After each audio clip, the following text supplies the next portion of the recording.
Last year in Sherbrooke shop, ethnic shop,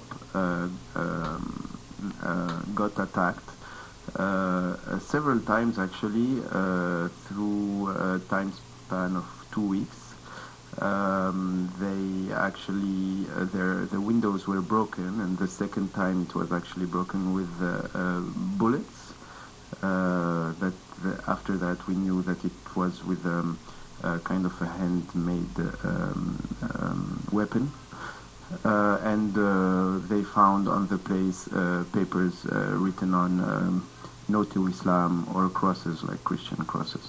Is this an isolated attack? I mean, could you elaborate a bit on past attacks who might be in relation with this? The question is, after how many isolated attacks we decide to say that it's not isolated. Obviously, all this, Islamophobic acts always, happen in the history almost everywhere. What's new is that it really happens every week now since the debate on the charter started. The debate started 6 months ago. The first important Islamophobic act was in Saguenay, where pork blood was actually thrown on a mosque on Saguenay. After that, we saw all kinds of things, including extreme hate speech on the social media, including women that actually wearing the veil that got harassed in the public transports, including even in conventional media, including some racist speech against Muslim by known people that are actually agreeing with the charter, obviously. Can you explain a bit more about how you put these attacks in relation with the current debate about Bill 60? So obviously there is two things. The first thing is that when we talk a lot about the right of a woman wearing a veil to work or not, people start asking themselves questions. So even people that never had any idea about Muslim communities in Quebec start having an idea about it. So some of them actually don't mind the right of these people to work, but others that weren't Islamophobic before became Islamophobic because of the debate. The second thing, which is maybe the most important, is the legitimacy that racist speech or Islamophobic speech got from the government.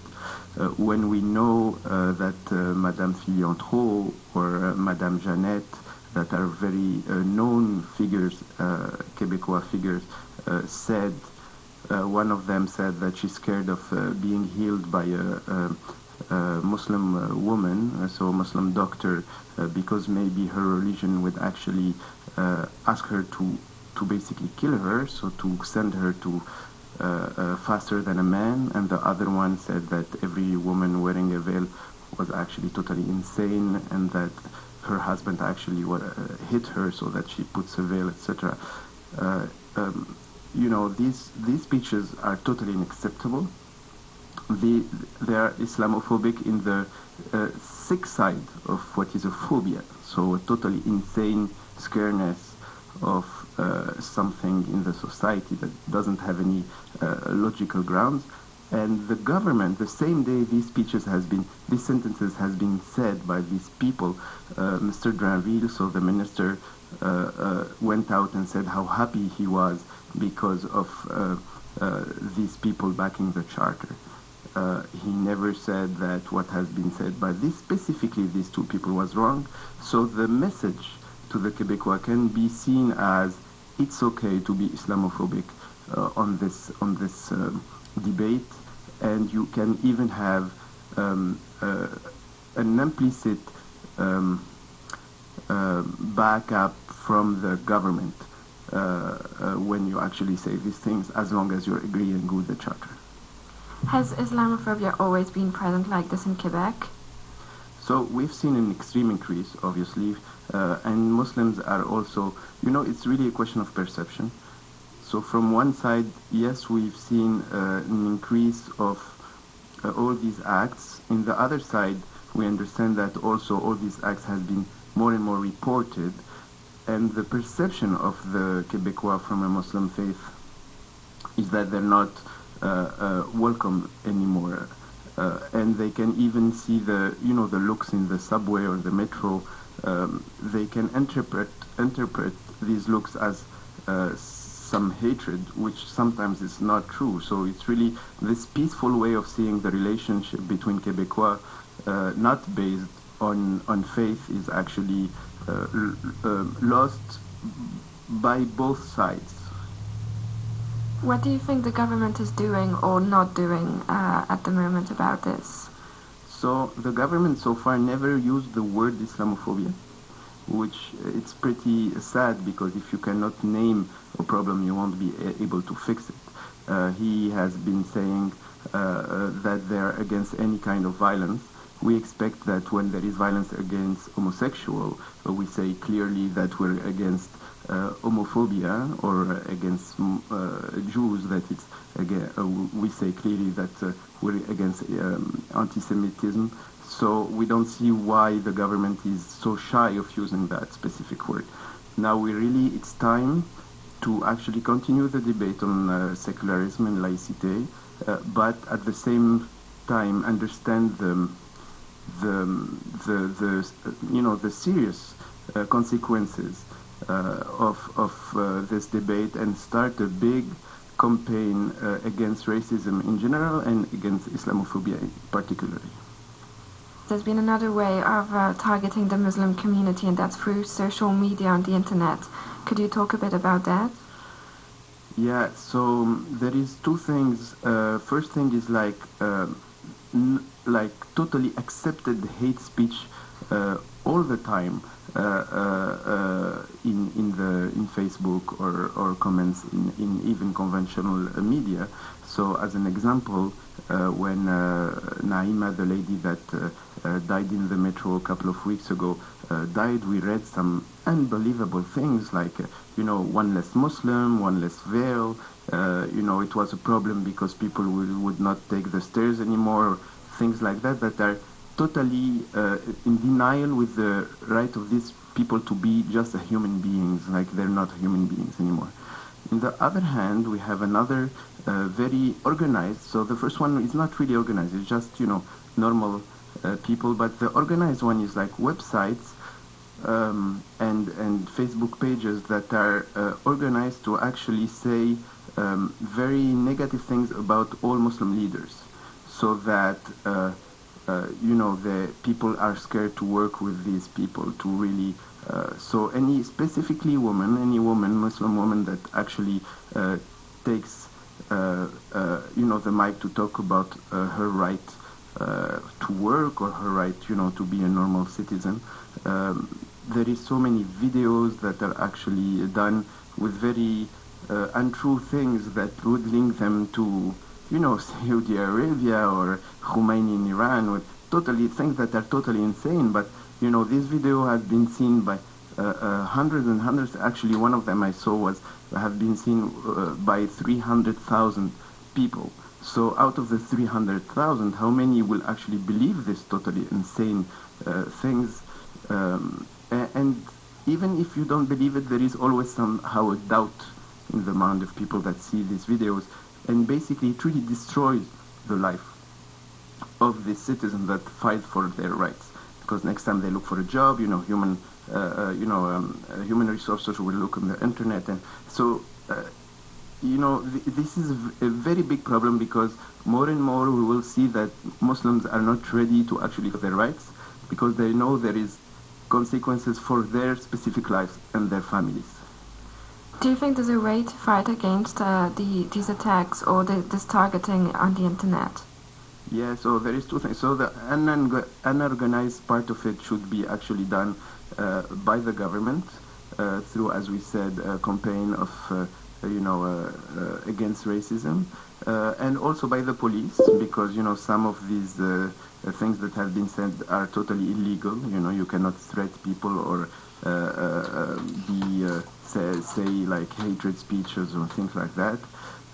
In the other side, I think it's time to actually start some legal approaches, so that we have the right to talk and to speak So it's really it's time to actually bring these things to the law, because it's illegal to defame people, as long as it's to to fight against bullying. We say that in English. Yes, of Muslim women specifically that fight for their rights. Can you elaborate a bit on what you're asking from the government to act on these attacks? So right now we ask just for two things. First thing is an observatory of Islamophobia in the social media and in the society in general, so that we have real numbers and we understand how big is the problem. And the second thing is really to start a big campaign on schools and on health networks to actually against racism and Islamophobia, and against racism in general, because it's time that we all accept each other and we don't judge each other either in the religion or the color of the skin or the sexual orientation. You're president, I believe, of the Association des musulmans et des arabes pour la laïcité au Québec. Yes. Would you like to talk a little bit about that? Yeah, so we're an association, I'm actually a co-president, we're a feminist association. We have some Arabs that are not Muslims, so from a Christian or Jew background, and we have obviously Muslims that are not Arab in this association. We exist since, we're very active since June 2012. We existed a bit before, and obviously before this charter started. We have been working very hard against discrimination, against racism, for a real laïcité, so for a real secular state where it brings people together, where no one is actually, so there is no preference for people based on by the state, based on their religion. So we have been extremely active for the past now almost 2 years. And we hope that with the very few resources we have, we hope that we'll make a difference in this society. I would say that we are going to enter an election right now, and that Quebec is in front of a historical moment. We have a government that is trying to be re-elected based on some ethnic way of seeing politics, and this is extremely dangerous for our future, and we have to show that it's not a winner way of doing politics, because if today it becomes winner to actually attack the rights of minorities, we will never get out of this, and we've seen in Europe that it's a real problem there, and we will have the problem for the next 50 years. So today it's not enough to vote in next election. Right now we have to actually go to whatever party we like, either Québec Solidaire or Parti Libéral or Ckut or even PQ if you want, but we really have to be involved so that we're really represented by people that represent us, the people, and we have to be benevolent, we have to be part of this and not cry after that. On the fact that we really have anti-democratic policies that are coming to Quebec. Thank you very much. Thank you for having me. For more information, you can visit amalquebec.org or go to the Canadian Muslim Forum, fmc-cmf.com. This is Emily Phillipson for CKUT's News Collective. Come back.